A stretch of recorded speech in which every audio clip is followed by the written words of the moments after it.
ഈ വീഡിയോയിൽ നമ്മൾ തീറ്റ നൊട്ടേഷനാണ് കാൽക്കുലേറ്റ് ചെയ്യുന്നത്. ഇവിടെ നമുക്ക് ക്വസ്റ്റ്യൻ തന്നിട്ടുണ്ട് f(n) = 2n² + 16.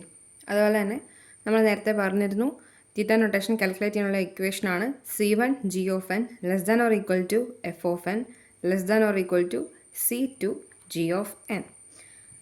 ഇവിടെ നമുക്ക് 3 പോസിറ്റീവ് കോൺസ്റ്റൻസ് ആയിരിക്കും കിട്ടുക, C1, C2 ആൻഡ് n0. അപ്പോൾ ഫസ്റ്റ് നമ്മൾ ഈ പാർട്ടാണ് സോൾവ് ചെയ്യുന്നത്. അതിനുശേഷം നമ്മൾ ഈ പാർട്ട് സോൾവ് ചെയ്യും. അപ്പോൾ ഫസ്റ്റ് നമുക്ക് C1 g(n) ≤ f(n) കാൽക്കുലേറ്റ് ചെയ്യാം. C1 g(n) ≤ f(n). f(n) എത്രയാണെന്ന് നമുക്കറിയാം, 2n² + 16. ഇവിടെ C1 എന്ത് വരും? n²ൻ്റെ കോഎഫിഷ്യൻറ്റ് 2, പിന്നെ g(n) എന്ന് പറയുന്നത് n² ആയിരിക്കും. ഇപ്പോൾ ഇവിടെ മാറ്റമൊന്നുമില്ല. C1 കണ്ടുപിടിക്കുമ്പോൾ നമ്മൾ ഡയറക്റ്റ്ലി ഇതിൻ്റെ കോഎഫിഷ്യൻറ്റും g(n) ആണ് എഴുതുന്നത്. അപ്പോൾ 2n² ≤ 2n² + 16 നമുക്ക് കിട്ടി. ഇനി നമ്മൾ n-ന് വാല്യൂ നമ്മൾ നേരത്തെ ചെയ്ത പോലെ തന്നെ 1 സബ്സ്റ്റിറ്റ്യൂട്ട് ചെയ്യുവാണ്. 2 × 1² ≤ 2 × 1² + 16. അപ്പോൾ അതിന് എത്ര കിട്ടും? നമുക്ക് 2 ≤ 18 എന്ന് കിട്ടും. ഇത് ട്രൂ അല്ലേ? ട്രൂ ആണ്. ഓക്കെ, അത് നമ്മൾ അവിടെ വെച്ചു. ഇനി നമ്മൾ സെക്കൻഡ് പാർട്ട് ചെയ്യുവാണ്. f(n) ≤ C2 × g(n). f(n) എത്രയാണ്? 2n² + 16 ≤ ഇനി C2 വരുമ്പോഴത്തേക്കിന് നമ്മൾ എന്ത് ചെയ്യണം? നമ്മുടെ നേരത്തെ 2n² തന്നെ നമ്മൾ എടുത്തു. C2 വരാൻ നേരത്ത് നമ്മൾ ഈ കോഎഫിഷ്യൻറ്റിൻ്റെ കൂടെ 1 ആഡ് ചെയ്യണം. അതായത് 2ൻ്റെ കൂടെ 1 ആഡ് ചെയ്യണം. അപ്പോൾ എന്ത് വരും? 3 ആണ് C2ൻ്റെ വാല്യൂ. g(n) എന്ത് തന്നെയാണ്? n². അപ്പം 2n² + 16 ≤ 3n² എന്ന് വരും. ഇനി നമ്മൾ n-ൻ്റെ വാല്യൂ ഇട്ട് കൊടുക്കുകയാണ്. n = 1 ഇട്ട് കൊടുത്തു. അപ്പോൾ എന്ത് വരും? 2 × 1² + 16 ≤ 3 × 1², 18 ≤ 13. ഫോൾസ് അല്ലേ? ഫോൾസ് ആണ്. ഇനി നമ്മൾ n = 2 എന്ന് കൊടുക്കുകയാണ്. n = 2 കൊടുക്കുമ്പോൾ എന്ത് സംഭവിക്കും? നമുക്ക് 24 ≤ 12 എന്നാണ് കിട്ടുക. അതും ഫോൾസ് ആണ്. n = 3 ഇട്ട് കൊടുക്കാം. അപ്പോൾ 34 ≤ 27 എന്നാണ് കിട്ടുക. അതും ഫോൾസ് ആണ്. ഇത് നിങ്ങൾ ഇവിടെ ഈ വാല്യൂ n-ന് പകരം ആ വാല്യൂ ഇട്ട് കാൽക്കുലേറ്റ് ചെയ്താൽ മതി. ഇപ്പോൾ നമ്മൾ ഒത്തിരി വെറുതെ ലെങ്ത്ത് കൂട്ടണ്ടെന്ന് ഓർത്തിട്ടാണ് ഇങ്ങനെ ചെയ്യുന്നത്. ഇനി n = 4 എന്ത് ചെയ്യും? 2 × n², 4² + 16 ≤ 3 × 4². അപ്പോൾ എന്ത് വരും? 48 ≤ 48 എന്ന് വരും, വിച്ച് ഈസ് ട്രൂ. അപ്പോൾ നമുക്ക് n-ൻ്റെ വാല്യൂ എത്ര കിട്ടി? 4 ആണ് കിട്ടി. അപ്പോൾ നമ്മൾ ആൻസർ ചെയ്യുമ്പോൾ എങ്ങനെ എഴുതണം?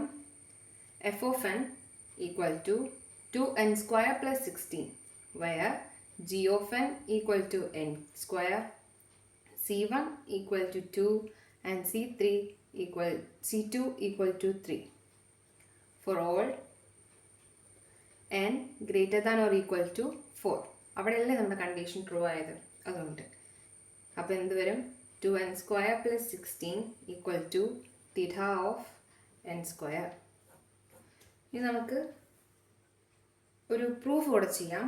വേറൊരു തരത്തിൽ നമുക്ക് ക്വസ്റ്റ്യൻ ചോദിക്കാൻ ചാൻസ് ഉണ്ട്. ഇതുവരെ നമ്മൾ ചെയ്ത് ഡയറക്റ്റ്ലി എങ്ങനെ കാൽക്കുലേറ്റ് ചെയ്യുന്നു എന്നുള്ളതാണ്.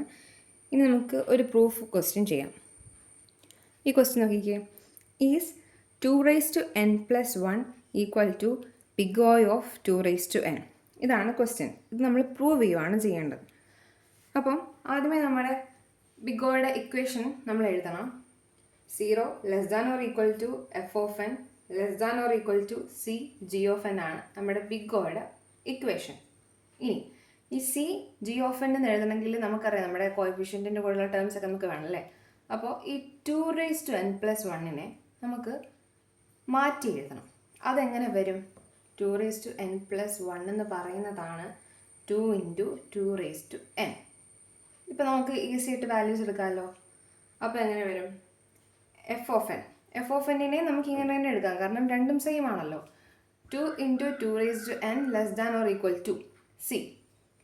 കോഎഫിഷ്യൻറ്റിൻ്റെ ആ ടേം എടുക്കുന്നു, നമ്മൾ 2 എടുക്കുന്നു, ഇൻറ്റു 2n.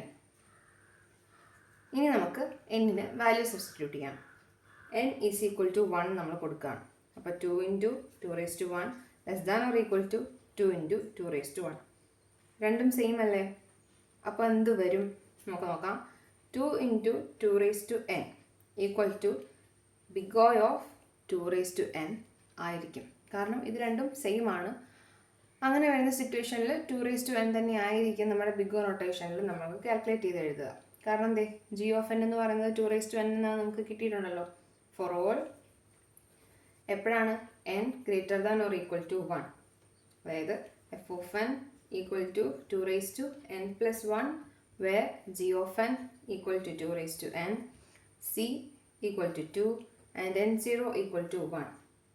അതായത് 2n+1 എന്ന് പറയുന്നത് ബിഗ് O ഓഫ് 2n ആണെന്ന് നമ്മൾ പ്രൂവ് ചെയ്തു. അപ്പോൾ ഇങ്ങനെയും ക്വസ്റ്റ്യൻ ചോദിക്കാനായിട്ട് ചാൻസ് ഉണ്ട്. ഇനി ഇതുപോലെ ഒത്തിരി ക്വസ്റ്റ്യൻസ് ഉണ്ട്. എല്ലാം നമുക്ക് ചെയ്യാൻ പറ്റില്ല. നിങ്ങൾ കുറേ പ്രോബ്ലംസ് എടുത്ത് ചെയ്യാൻ ശ്രമിക്കുക. ടെക്സ്റ്റ് ബുക്കൊക്കെ കാണും, അതിൽ നിന്ന് ഓരോരോ പ്രോബ്ലംസ് എടുത്ത് സോൾവ് ചെയ്ത് പഠിക്കുക. ചോദിക്കാൻ ചാൻസ് വളരെ കൂടുതലാണ്. അടുത്തൊരു വീഡിയോയിൽ നമുക്ക് അസിൻപ്റ്റോട്ടിക് നൊട്ടേഷൻസിൻ്റെ പ്രോപ്പർട്ടീസ് ഡിസ്കസ് ചെയ്യാം.